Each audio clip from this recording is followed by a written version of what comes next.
Hi, welcome back to another edition of Inside Great Lakes Sailing. My name is Greg Norm, your host.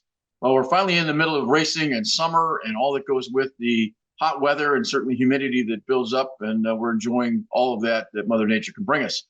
We spent some time in the last couple of weeks visiting three various events. One we were going to participate in. We'll get to that in a couple seconds, but I think you'll enjoy the interviews and the video that we brought back from those races. We're going to start up in the north end of Lake St. Clair in Anchor Bay. North Star Sail Club hosted the Catalina 22 Nationals this past week, and I think you're going to find that to be an interesting interview and a little bit of conversation about Catalina 22s as a race boat. Jim Hudson is the chairman of that race. We talked to Jim. We also got to spend some time with Doug Thome, who has never lost a race in the 5 days that they raced out on Lake St. Clair. He's from Beaufort, Georgia. We talked to him from down there and basically told us that you got to keep the boat flat and make sure you got a good guy driving. So we'll have a conversation with him. The second event we're going to spend some time with is the 100th Mills race. We got a chance to spend some time with Jonathan Vosler, who won the President's Cup on a 30-04 O'Day. As you know, we own a O'Day ourselves, so we can appreciate that boat winning a race. A bit windy on that race, and it was finished in pretty record time from all the participants. We're going to spend some time with Jonathan. The cool part about Jonathan is he's a racer. He's been involved in a number of races, I think 14 of the Mills Cup. But the interesting part about this is he's a full-time Costco manager, and they went out and raced and had a great day. And it was maybe one for the guys sitting on the bench, for those who understand that reference. And it was a great conversation with him. We also wanted to have a chance to thank Dave Ryan for providing us with some good insight. We've done a couple of interviews on the Mills race. We would have come down to do our first version. On our way down, we ended up breaking a water pump, and we got stuck in Wyandotte. Didn't get a chance to race, so hopefully we'll be back out on the water here in a relatively short period of time, and we'll bring you that. Also going to bring you a little bit of information about Dwayne Beroy has been on our show on a regular basis, one of our other voices. Dwayne was giving, as you can see the picture here, Dwayne was giving an award for tenacity as part of the S9 championships that were run out of the Ford Yacht Club here recently, and Dwayne is a fixture in Western Lake Erie. And we wanted to thank him and congratulate him for all the work he's done in that. He's certainly brought us some of the video you're going to see as part of this Mills presentation. And we also wanted to give you a sneak peek on some presentations for the Mills Masters, which is the equivalent of, I guess, the Bayview Goats. And this was the 25th year for Dar Beroy to have a chance to have that opportunity. And we're going to bring you that piece of the video right now, her presentation down in Toledo about 10 days ago. Well, 2 years, so I haven't been here for a couple of years. Yeah, she is. Now retired to the race committee boat guy. So my favorite, I think, would be when we won the inaugural CSYC trophy. Okay. That was a really cool thing. But the coolest thing is, and I'll tell you, Show and tell. these are my first pair of sailing boots. They went on my first Mills race, and they have been on every Mills race. They are dry rotted. They have 2 marks on the deck, and for probably the last 15 years, they've only really made the start. And I take them off right after we start. But these are Mills Masters right along with them.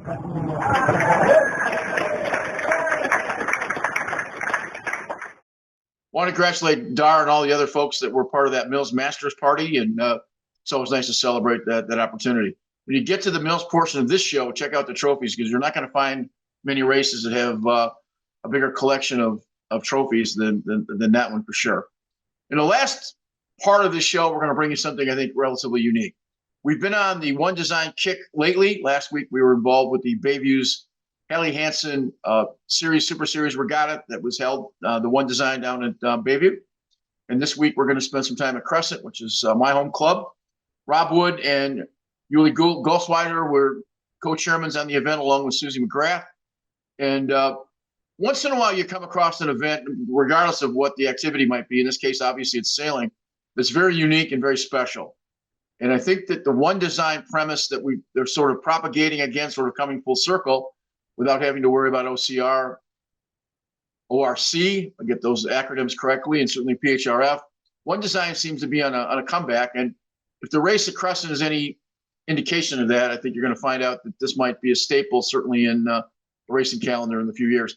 Both Rob and Yuli did an exceptional job, and certainly the volunteers that were at Crescent. And it was just the idea of the sort of balance between family, party, and racing. Weather was great.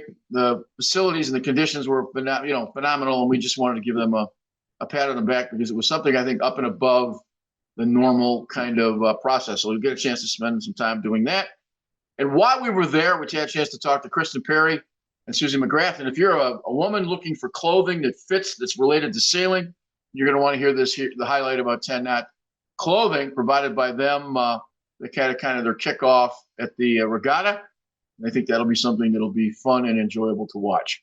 We do have the Bayview Mac race sponsored by the National Fleet Services coming up in July along with Chicago. Next week, we will be in Milwaukee coming across Lake Michigan on Unusual Suspects. That'll be a fun show, hopefully. We're debating about driving 755 miles to see one of the closer guys that we like in this field. That's Keith Stauber all the way for the Bayfield week. We're trying to figure out if we can deal with that, do the Queen's Cup, and still take care of an ailing mother who's 95, being an only child. We'll work through that. But we are in the heart of the sailing season. The weather's a little bit hot right now, but we look forward to what hopefully will be a good show. And pay attention to the folks at 10 Knot, because I had a better part of my household buy a pair of shorts, and she's actually in love with them. So we'll see you guys back here in a second.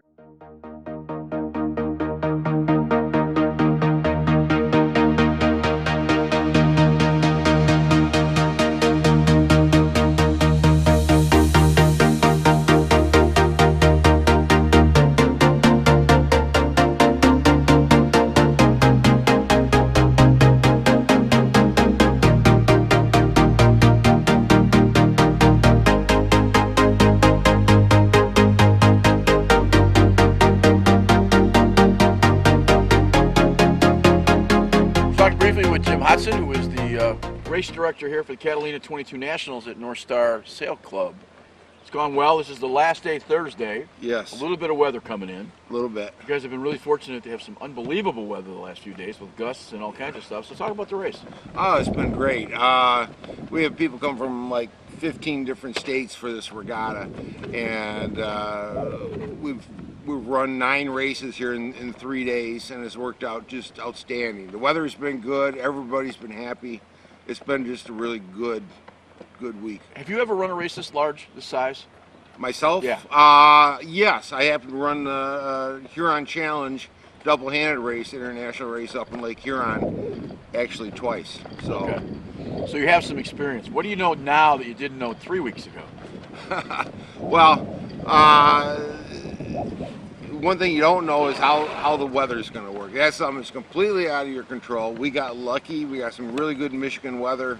It's been outstanding sailing weather. Other than that, I mean, just every race chairman will tell you this. It's volunteers of the club, and you have a good support of the club behind you. We talked last year during the Great Lakes 22 Championships. Yes. And I mentioned that the Catalina 22s are not what you think of as a typical race boat. Right. But after watching some of the action, it's not typical sailing. It's just serious, absolute racing. Yes. We've had some local people who are out sailing and have not, they're, I'm going to say, hotshot rock stars around this area. They got on a boat, and they've had some experience, quite a bit of experience sailing Catalina 22s, but they got out here, and it's a whole new ball game. If you look at the boats, I know why people buy a $1,500 boat and put 10 grand into it. I understand the racing part of it. That's the nature of the fleet. Yeah. But is there a special love of this particular boat because of the way it was built, or because it is so inexpensive to get into the sport? Well, yeah, it's inexpensive. We got people that have these boats, have other boats. They can have that nice cruising boat, and they don't go and trash it out going around the buoys. It's a lightweight boat. You can trailer it. We got, like I say, we got people from all over the country here, and last year we were in Arkansas, and next year we're convening this road trip out in Fort Worth, Texas. Is the best this year? We had a gentleman from Alabama that we interviewed last year. Yes. Is he here? Yes. And is he still at the top of the Nope. list? We got a new runner up at the top, okay. And we got one guy's just Doug Thome is just they're out sailing bullets all the way up and down the course, and got competing against, the 2-year national champion Keith from last couple years. So it's some good sailing out there. Talk briefly about a club like North Star. This is a lot of work for the membership. This is also putting a lot of members out of their slips in some cases. Sure, yeah, we've had to move people around. Our fleet captain Herman Ball has just done an outstanding job going around and creating whole slots for 20-some boats. We had 28 boats registered, 26 boats were here, and most all of our slips are this time of year are all rented and filled up and with club members. So again, you need the understanding of the club members. Say, okay, I'll move my boat here. I got a well down the river. I'll put it down there for the week.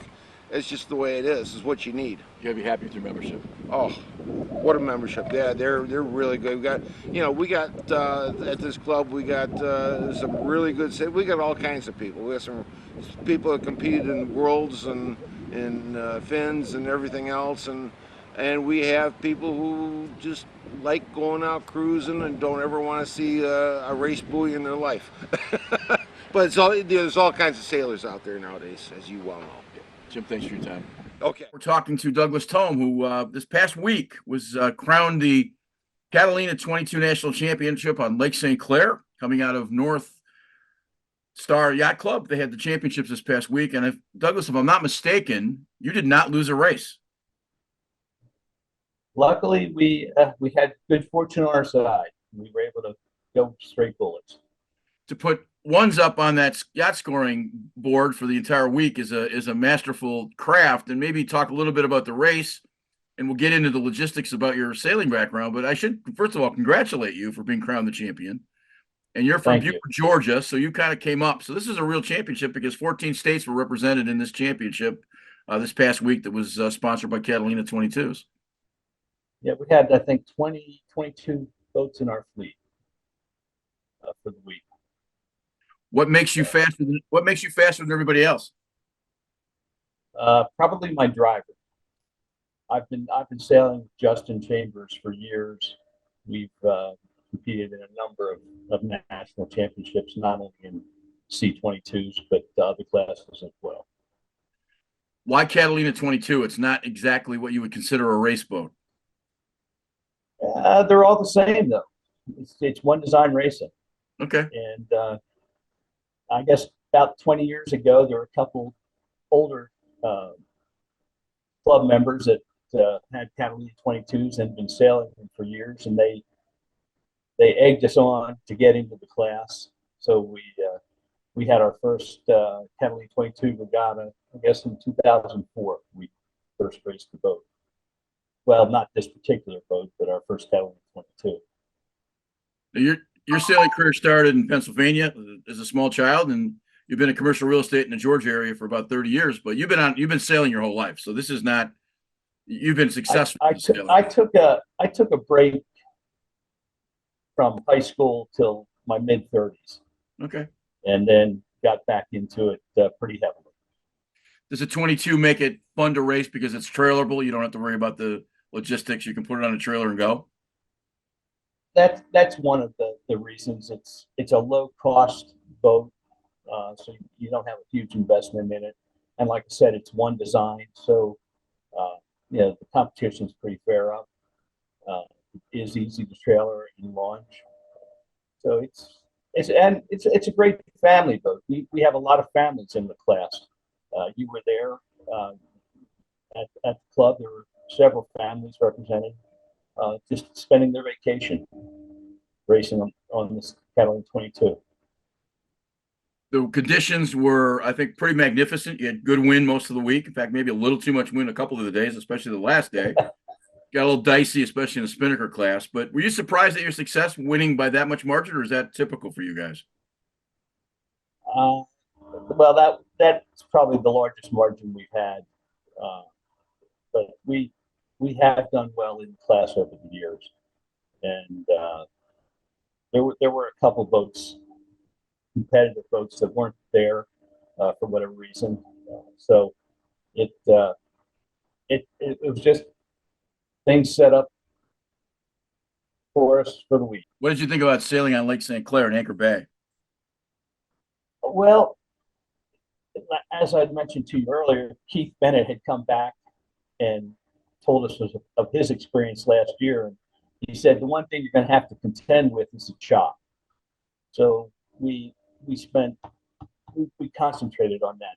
You know, with Justin driving through the chop, we set the boat up differently, one board to the other. We needed more punch through the chop on one board, so we made some adjustments accordingly. And I think that, along with slowing the tacks down and powering out of the tacks, leaving things a little more loose till we got boat speed up to start pointing again. I think our boat handling through the tacks was part of the reason, and Justin driving the way. Douglas, this is your 14th national championship, and that's are you the old goat in this field, or it's a pretty competitive field? Am I not mistaken? Well, we have sailed since 2004 was our first try at the championship. We were unsuccessful for a few years, but Justin and I kept together sailing not only this boat but other boats. So we've come to mesh very well over the years, and we just love the camaraderie of the C-22 class. So we keep coming back. You talked briefly about North Star Sail Club. Just as host, they seem like they put on a great race. The facility was fantastic. The weather was unbelievable. Maybe a little windy, as you mentioned, but I'd rather have that than some of the drifters we have down here in the South. And of course, Hal Smith and his crew on race committee did a fabulous job with mark changes, square lines, and getting off. Probably we usually shoot for seven races, and I think he got off 10. That's a lot of races. One design, obviously, this is a one design race, and we've been sort of inundated with one design races this last couple of weeks. Bayview had their Helly Hansen Super Series regatta at Bayview, and then this past weekend, Crescent had their first Crescent Sail Yacht Club, where I belong, had their first one design with about 100 boats, and it came off, fabulous. It was an amazing. It seems like we're going back sort of full circle back to one design as a getting away from PHRF and ORC and all the things that go with that. And it's been really cool to see that opportunity. But when you have a national championship hosted locally, it's always a big deal. So it's always fun to see. And it was I guess you must have had some fun. We had a fabulous time. And in fact, Keith and I have already talked about coming back up. Because the hospitality was fantastic. And if you guarantee the weather, we'll be there for sure. Okay. Next year's championships are where? They're going to be at Lake Worth in Fort Worth, Texas. Okay. We've had a championship there before. Again, expecting high breezes. Okay. It blew all week when we were out there. Well, for the 14th time, thanks for dominating a great race. You're 14-time national champion in the Catalina 22s, and I appreciate you taking a couple of minutes out and talk to us here on Inside Great Lakes Sailing. So best of luck the rest of the summer, and thank you. Thank you. Enjoyed speaking with you, and we'll continue to hit the C-22 circuit.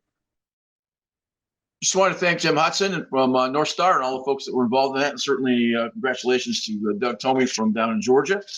And that was kind of a cool thing. Up next, we will bring you the Crescent One design process and a little bit about the Mills race. We'll be back in a second. Welcome back. We're going to get a chance to talk to one of the coolest guys you ever want to meet, John Vosler, who was the overall winner of the Mills race about a week ago down in Lake Erie. We didn't get a chance, Jonathan, to get down there and race. We had a pump problem coming down when we were supposed to race in that. But you had a spectacular race as part of North Cape. And first of all, congratulations. Thank you. I kind of want to go. It's a really unique story. So let's just talk briefly about what's it like to win the race, and then talk a little bit about the actual race and the weather. To win the race was emotional. I mean, you don't ever imagine that you're gonna do that on an O'Day 34. I go out there and we race as hard as we possibly can. There's no doubt about that. But expectations are to go and have a good time, to be with friends, and just and of course say all the best we possibly can. But it was an emotional win. There's no doubt. I called up my dad the first thing and was, shared the news, and yeah, had a couple tears, and it was fantastic.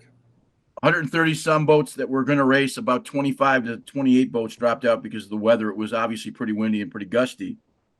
Pretty much a downhill race. Now you won the President's Division, which, if I'm not mistaken, is that about 35 miles long? That course? 37 miles is the course. Okay. So you won on corrected time. You were also first to the finish, and a variety of things. I don't want to say you're not a racer in the professional sense, but it really is a hobby for you. Is that fair? Correct. Yeah. So that being the case, like you said, you get a little emotional when you don't expect to win and you do win. I guess it's got to feel pretty good for you and your crew. Absolutely. It's actually the first time, or it's the fourth time we've won our class. I've been racing. This was my 17th Mills race. Okay. On that boat. It was. Pardon me. On that boat. Correct. Okay. Yeah. All right. Yeah, So we've raced it 17 times. We've won twice in Jam. After we raced for a while in Jam, decided to move on to Perf, which was a bit scary for us at times. We learned how to sail the boat, at the club, Perf racing, and we won once prior to this race in Perf. So this is our second class win in Perf. Okay. The winning the 100. If you're going to win one race, if you're going to win the way you won, you want to win the 100th. I mean, talk about coincidence and opportunity. It kind of matches at the end of the day for you. So you're going to be on that trophy as part of that 100th race. That's got to be pretty special. I'm assuming to you as a skipper. I mean, it's not even, it doesn't even feel real. When we went to the awards banquet on Sunday morning, I expected to get one flag. I didn't do any of the math. We went to pick up one flag for Perf I on the President's course, and I mean, we were blown away. We had no idea. We just kept getting called up to the podium. So you're a member at North Cape. You Yep. live in Howell, and you obviously are part of the Costco world. You're a manager in Brighton. So really, this is one of those. I don't want to say you're not a part-time sailor, but this is really a hobby. It's not necessarily an avocation of you go out and you race. I learned how to race on the O'Day just by going out to the starting line, and I mean I've been yelled at many times for not knowing what I was doing. I mean, that was a long time ago, of course, but people like Dwayne and Joe at the club that really invited me into their world, and was just keep doing what you're doing, keep sailing the boat, keep racing the boat, and keep learning, and through them I've been able to be fairly successful on O'Day racing the boat. There's a movie about the boys from Compton, and there's at the end of it, Dr. Dre says that he's going to name his new music company Aftermath. That's the name of your boat. It is. You got to tell me about the name Aftermath. So I learned how to sail from my dad. He had a trailer boat, and we used to vacation on the boat, and his boat's name was Aftermath. Okay. And he was a math teacher, and so that's where the name of the boat came from. So he ended up selling his boat. He retired. He moved down south to Florida, and I bought the boat in 2003, and I just really wanted to pay homage to my father, and so I named the boat Aftermath Squared. Okay. So that's where the boat came from. boat When I name. was looking through yacht scoring, we both share an affinity for O'Days. Mine has a periscope because downwind it's a submarine. Yours apparently is much faster than mine. But you're not sailing a J or you're sailing a relatively we jokingly said before this interview racer cruiser, and obviously an O'Day's pretty fast downwind. So it was kind of nice to see that boat had such success on this race. Yeah, I mean, of course, this last race, we used the water line to our advantage. Racing downwind, the boat draws 4-3. So, we didn't have an upwind leg that we had to, we never really had to truly point directly upwind. It's a big, heavy boat, and we were able to use the water line to our advantage, and that's why when I said before the interview, like I really felt like Dwayne was my competition, on that CNC. He's got the water line. I felt like he had the same advantages that I did during that race. Sure. And so I really stayed focused on Dwayne and what he was doing at the start of the race. We had a good start. Yep. The Dwayne we're referring to is Dwayne Beroy, who's been a constant guest on this show. We have another Voices conversation, and he's a very been around a long time, very influential sailor in certainly in the Lake Erie area part of North Cape. So not a bad guy to follow, not a bad guy to learn from. So I think that's kind of cool. Talk briefly, if you would, and that's be kind of my last question, but talk briefly a little bit about the race and the organization. And sounds like the guys at Toledo Yacht Club just did a bang up job, as well as the folks over at Put-in Bay. Ron and Kay Soka, they've been holding the race for quite some time. They're the only sailors out of Toledo Yacht Club. They own the boat Meridian, and they're just phenomenal people. Anytime I've ever, I've been at the dinner, 3 times for awards. They know my children. Like their memory is incredible. They're wonderful people. They're kind. And Ron and Kay Soka, I can't say, more about them. They're fantastic. And they hold the race. And they do a phenomenal job at the Toledo Yacht Club. And the trophies are incredible. The hospitality is incredible. It's the greatest and biggest race, on Western Lake Erie. And again, the 100th, they put on a good show. Well, Jonathan, I appreciate your time. You give great credibility to the rest of us who try at racing and aren't necessarily, the top of that ladder. And some of the guys that we've had on this show who are obviously professionals at it. And we know that if we keep plugging away, even with O'Days, if we keep plugging away, there's a chance that someday we may come across the finish line, closer than farther. And that being said, this has been a really fun interview, and have a great rest of the summer. And hopefully our paths will cross. Yeah, absolutely. I'm about to do the Port Huron to Mackinac on a J109 consig. Brad and Dana DiArcangelo out of North Cape Yacht Club are allowing me to race on their boat, and I'm looking forward to that. That's the next challenge. It'll be my 7th Mackinac, and hopefully I'll bring the luck that I did on the 100th to the Port Huron Mackinac for the 100th on their boat. That's the goal. If your Bayview boat wins, there has to be some kind of 100, some kind of either a pickle jar or a flag of some sort for the guy that finished the best in both 100th year races, which is kind of a cool thing. Maybe I'll get to talk to you again. Yeah. Listen, I appreciate the conversation, and we'll certainly be in touch. Thank you.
Friday night before the storm. We're talking with Rob Wood, who is the Vice Commodore here at Crescent.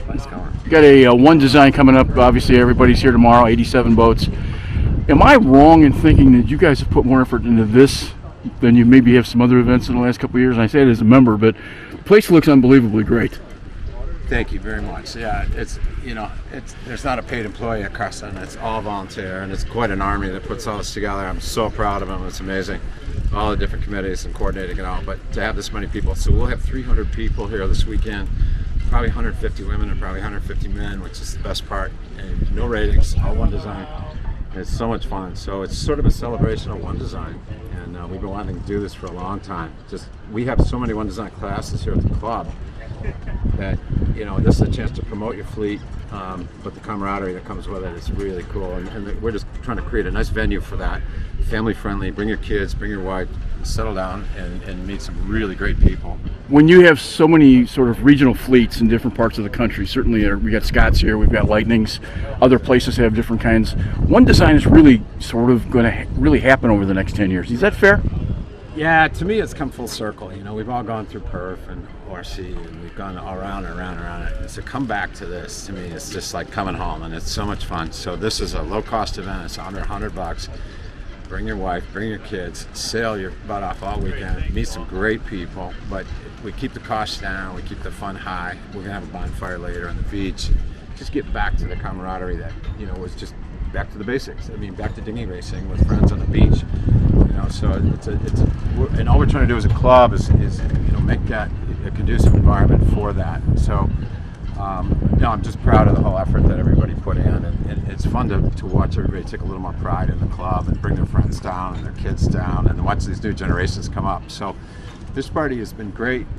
We've got a lot of new people involved, a lot of younger people involved. So I'm excited about that for the whole weekend.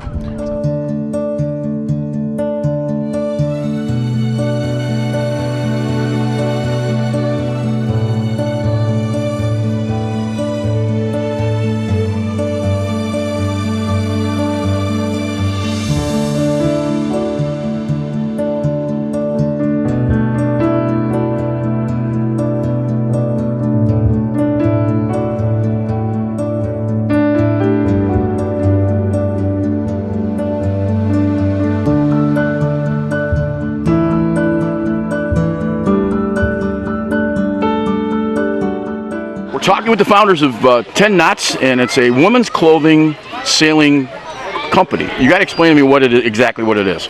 So 10 knots to us means forward momentum, and it's when the wind bar, which is in our logo right here, changes and again points in that direction of forward momentum.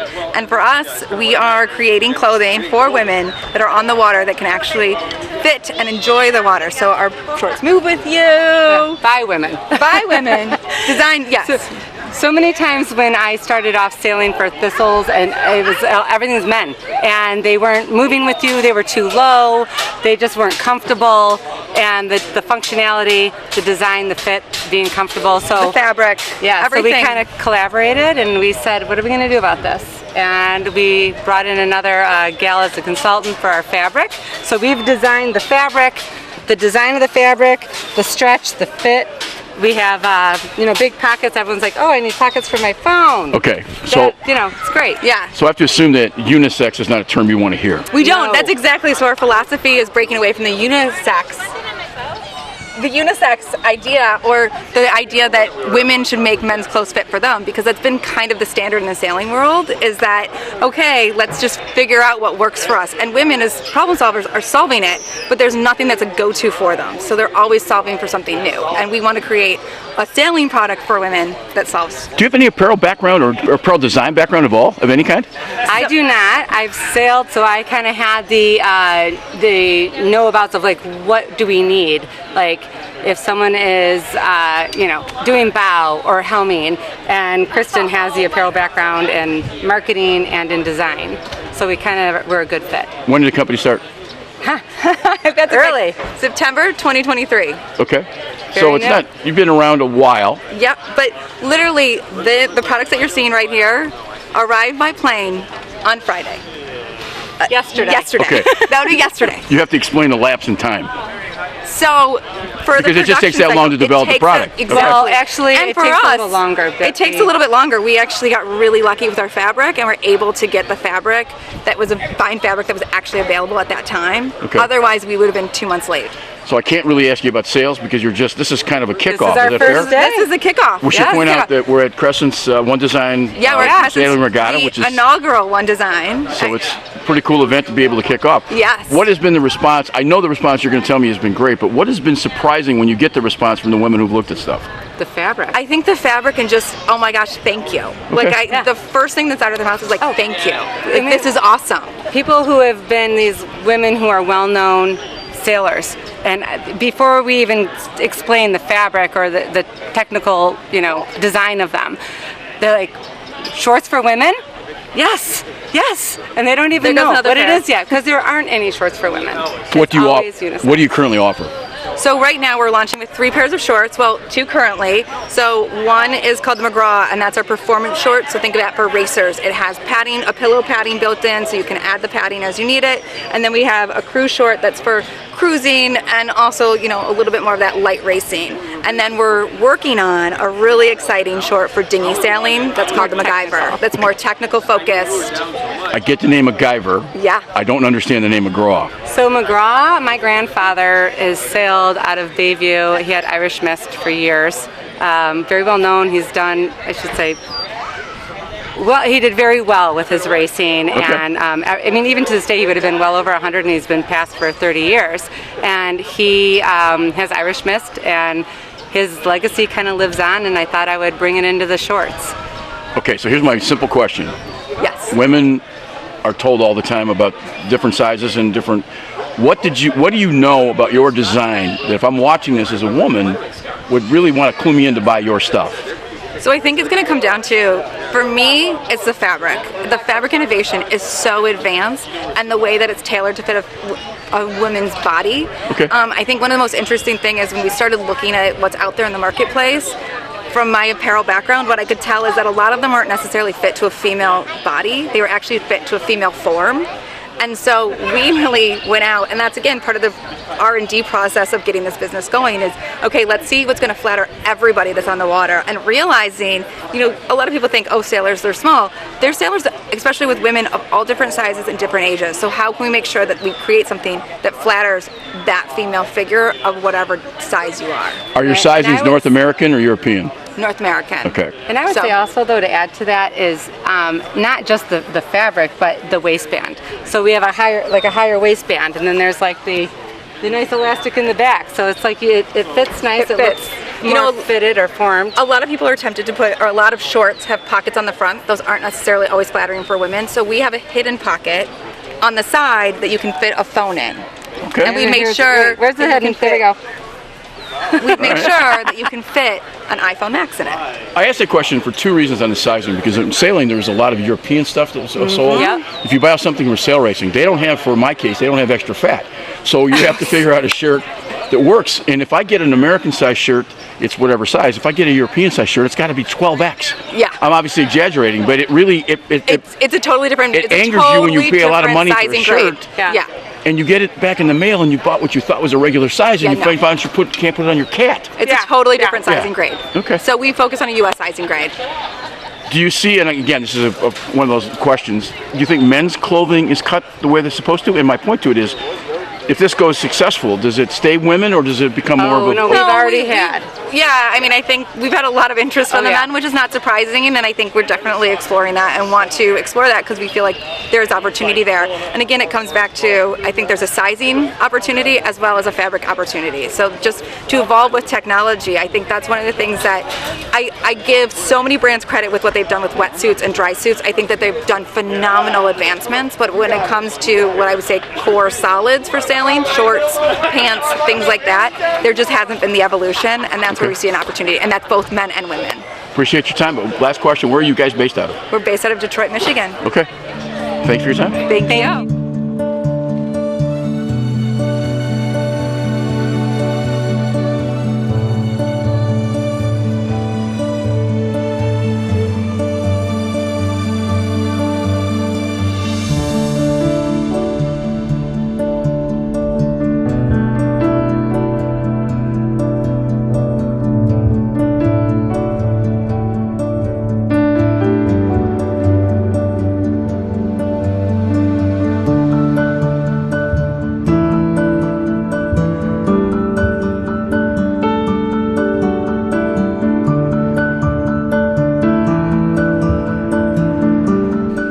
Obviously, the first question is, we're at Sunday afternoon, the race is over. It's been a phenomenal 3 days with this One Design. You're one of the principals in this thing. Just some thoughts. Well, now a big load comes off my shoulder. It was a lot of work, a lot of passion to get this event on, and to really, Crescent is a perfect place for One Design racing, and I'm so happy how many boats came, more than 80 boats, and next year will be even more classes. We just want to have a beautiful event next year again. This was the start to many more. Nothing happens in a vacuum. Obviously, there's tons of volunteers that do this. You directed them. Are you aware of what this really came off as? This is an unbelievable event for Crescent. Yeah, we can all be very proud. I mean, we had a group of the organizing authority who put everything together, planned, but then the Crescent family kicked in, and everybody caught loose ends. Even if we didn't plan something, it just got done here, and that's Crescent for you. It's a bunch of friends. It's a family, and it's beautiful. Did you think it would come out this well? We had it planned pretty well, so we were fairly confident. But of course, we needed a couple parameters where we needed luck, like weather, right, and the people. But everything turned out perfect. I think of a musical group that sets up, they'll record a record, and they don't have any idea what this hit or not. And that's kind of the same way. Everybody's walking around here with smiles, and everybody's walking around. And I'm not trying to blow smoke. It's just an amazing Sunday afternoon. It's just been an amazing event, and you should be really proud of all the work and you and your volunteers put into this. Absolutely, yeah. Thanks to everyone who helped, and thanks to everybody who trusted in us. I just want to take the time to thank all those folks that were part of the show this week, give you a little bit of insight. We're going to do a little bit better on we could not fly the drone as well as we would have liked this past couple of weeks, but we've got some things working on that, try to get it fixed. And we'll be back next week with the Queen's Cup and a little bit more about some 52s. And we're going to get back with Wally Cross. Wally will be back with us covering some of the aspects. We'd have been out this week, but with 95-degree heat, it's just easier to stay inside. I guess it's a little bit like being in the middle of January when it's 12 below zero. So we'll get back with Wally and have some conversations about the 52s and all the big races coming up, including the Chicago Mac, the Bayview race, and some of the other cups, including the regatta up all the way up in Harbor Springs. We'll bring that to you. Thanks for all the guests who were here, for the guys in back. And for Griffin Makrovich, who did a lot of the filming on this show, we appreciate all his help, and we'll see you next time.